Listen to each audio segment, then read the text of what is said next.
Mahtamaan. Lähdetäänkö keitolle? Pysty lähteä yhtään mihinkään, kun Sanni on siellä iltalukiossa. Siis ei ollut oikeastaan rahaakaan. Meni just 5 tonnia tämän muksun vaatteisiin ja vaippoihin ja johonkin aktivoiviin leluihin. Joo. No mut hei, nähdään sit tosiaan silloin 17 vuoden ja 10 kuukauden päästä. Pystyisit jäädä vähän jeesaa noiden pyykkien kanssa? En pysty. Please, mä en ole nukkunut 3 yöä. En mä oikeesti kerki. Mun pitää lähteä. Ja sulla on muuten jotain tossa. Et nyt menisi ihan vielä, hei.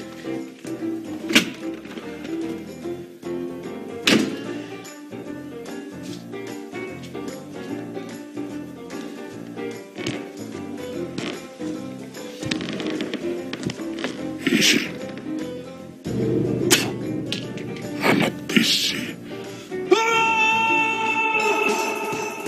Onks kaikki ok?